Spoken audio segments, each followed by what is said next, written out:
Book of Mediums, Part 2, Chapter 26, Questions that may be addressed to spirits.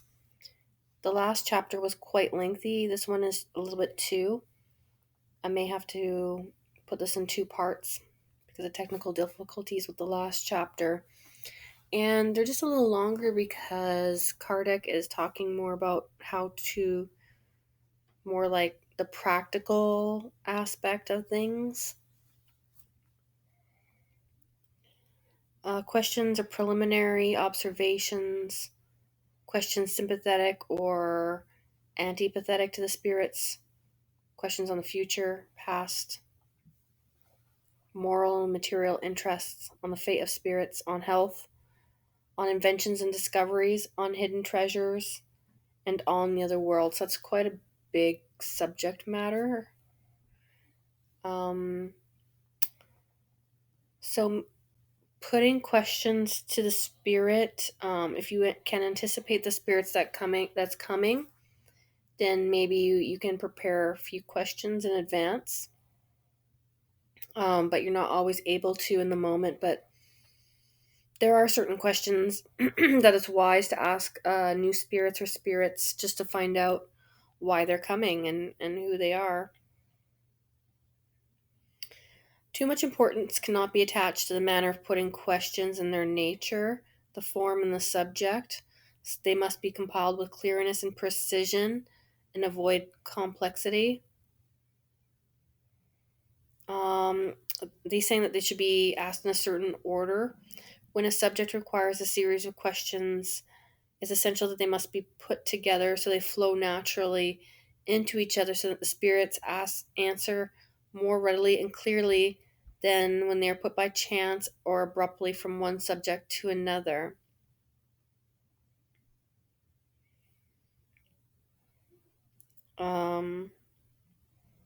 Or it could be like clarifying past communications.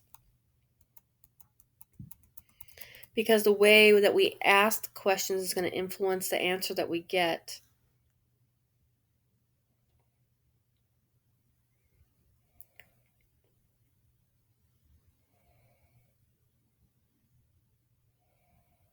Sometimes they don't answer because the thing is known to you or you can verify it, so they don't give themselves the answer, because it's more of a suspicion which annoys them, and nothing satisfactory can be obtained.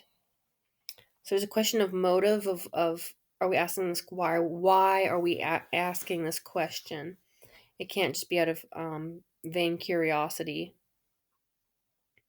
Suppose a grave man occupied with useful and serious matters, incessantly harassed by the puerile questions of a child, and you'll have an idea of why the superior spirits think of all the nonsense which with what they are credited.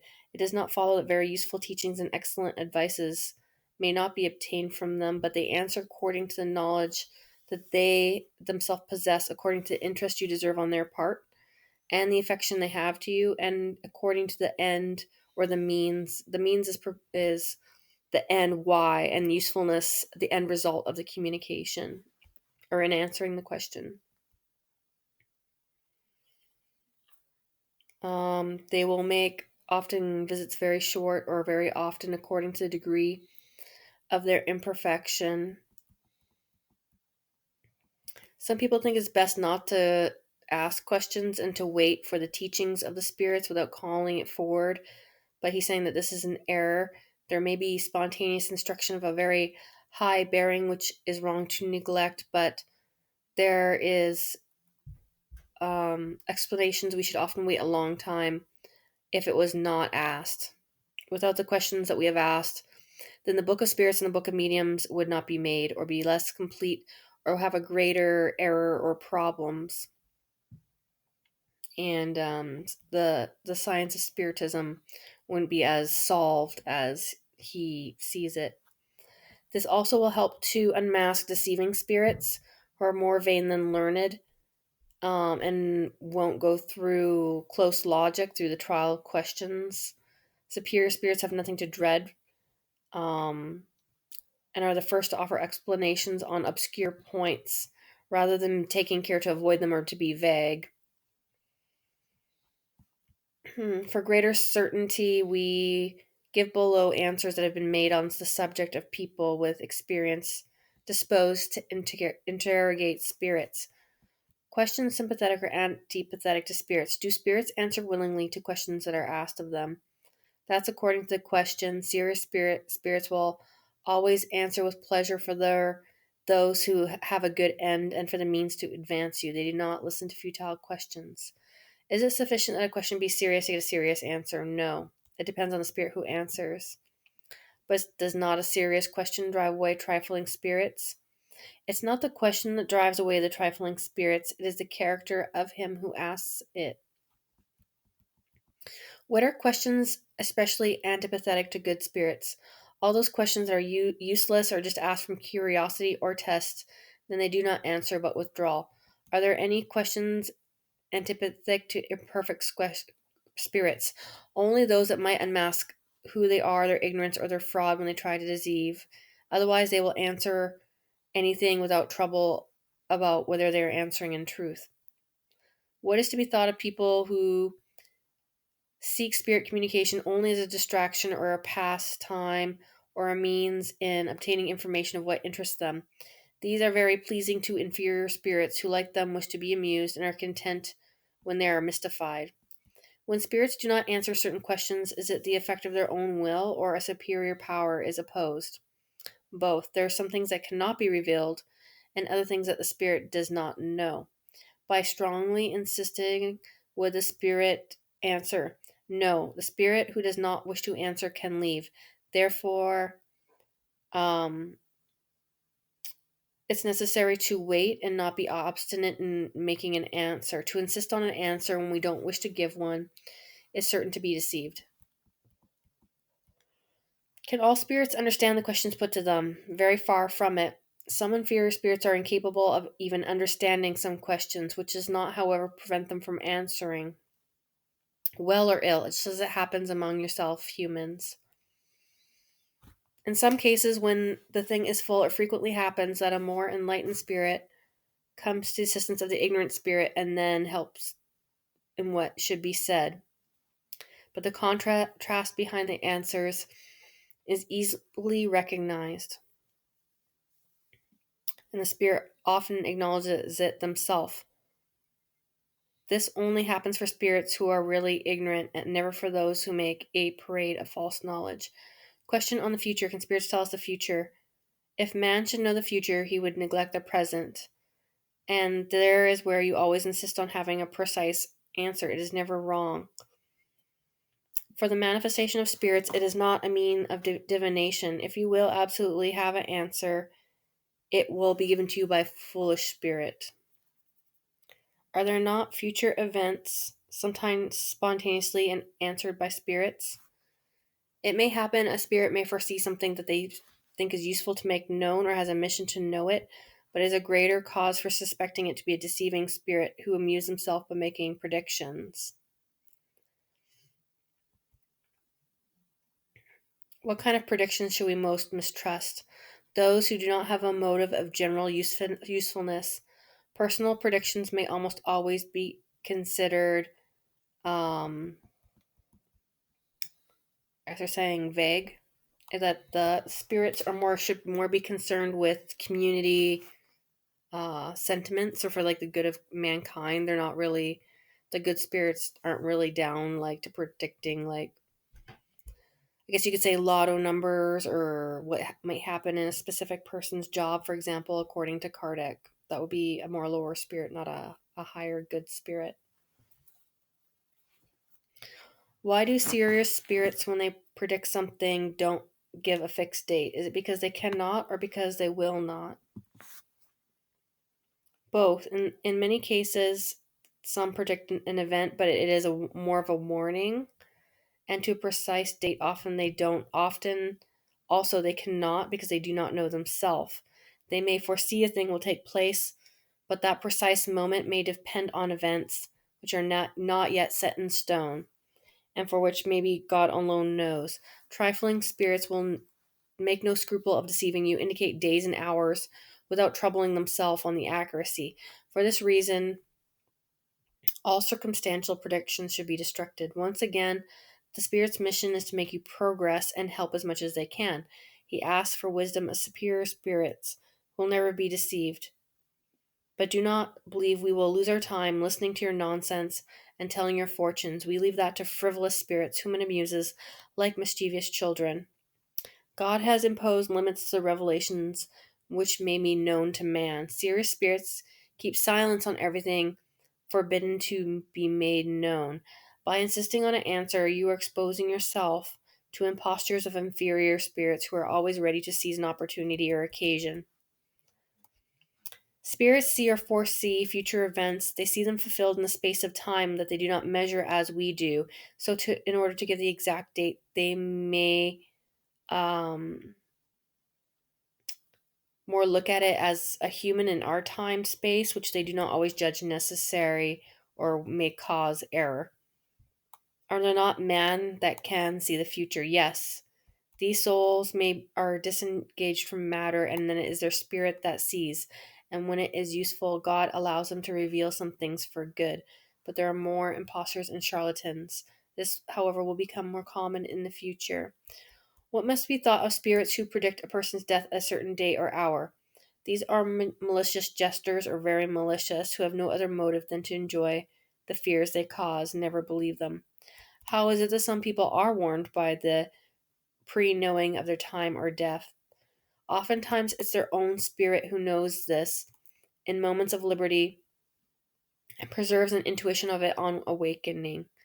These people, being prepared, are not frightened or moved. They see only it as a temporary change of situation of body and soul or matter into spirit, and to be more common from a change of a thick coat to a silk one. The fear of death will diminish as spirit belief is extended. Questions on past and future existences. Can the spirits acquaint us with our past existences?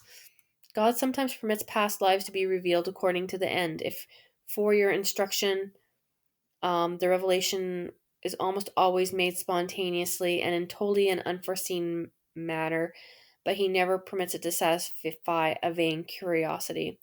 So Kardec's saying that it's more in your moments where you don't expect to have this revelation, that if you go seek a past life um, revelation, it's actually less likely to be accurate or true, according to Kardec.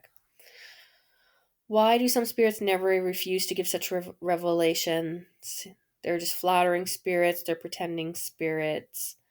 You should not believe them. Um, and by studying our present and who we are, we can also partly just deduce our past as humans. He's referencing Book of Spirits, Forgetfulness of the Past, number 3092 to 16. Um, can anything be revealed to us of our future existences? No. Um, your future existence is not decreed in advance, for it will be what you yourself have made it by your conduct in this life.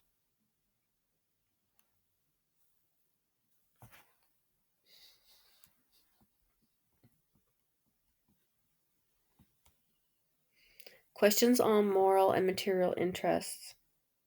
Can one ask advice of spirits? Yes, certainly. Good spirits never refuse to aid those who invoke them with confidence, particularly on spiritual matters, what concerns the soul, but they repulse hypocrites, those who seem to ask for light yet delight in darkness. Can the spirits give advice on things of a private interest?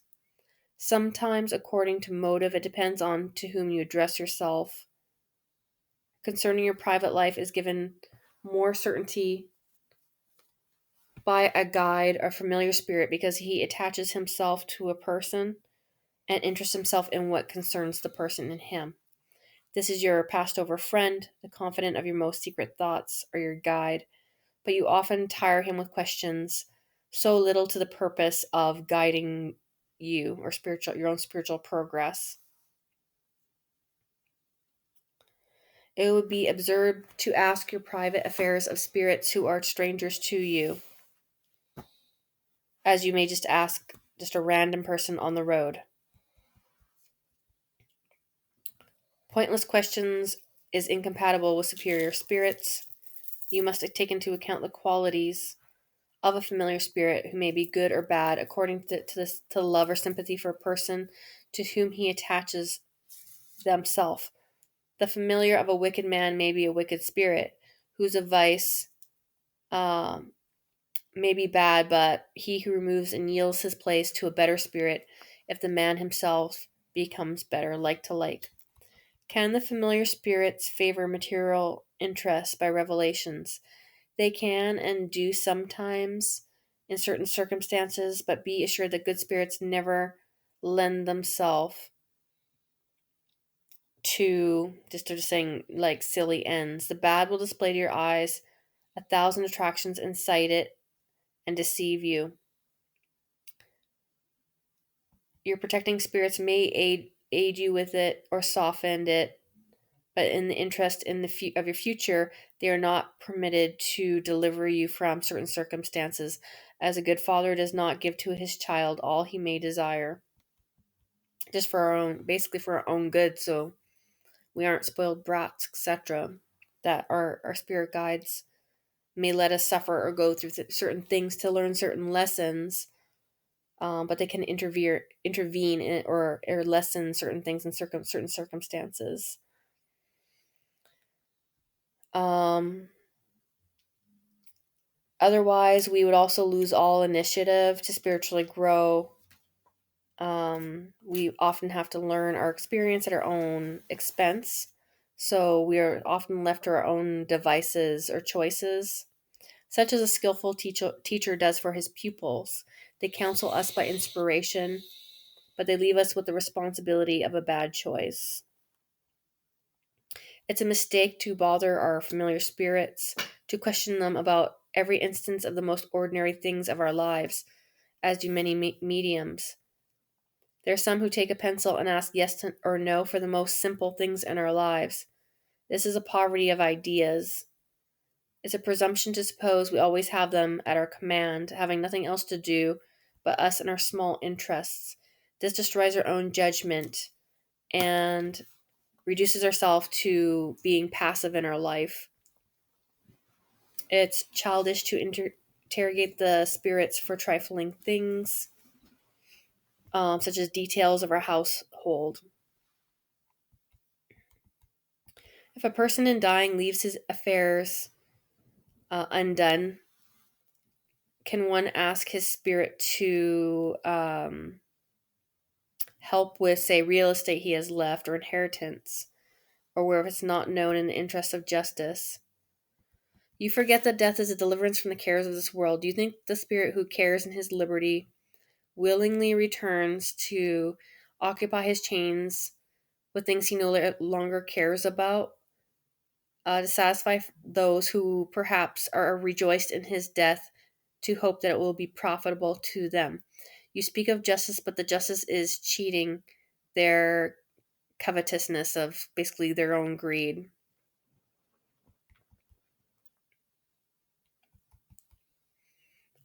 Spirits don't want us to look towards earth, but to look towards heaven, basically, or not to look towards mundane things, but to look towards the spiritual aspect of things, even though we are living a material life and we need material things, we need food, we need a house to live in. But it's generally not the cause of concern for a lot of spirits to us, because they're here for our spiritual progression in the Kardec mode of spiritism.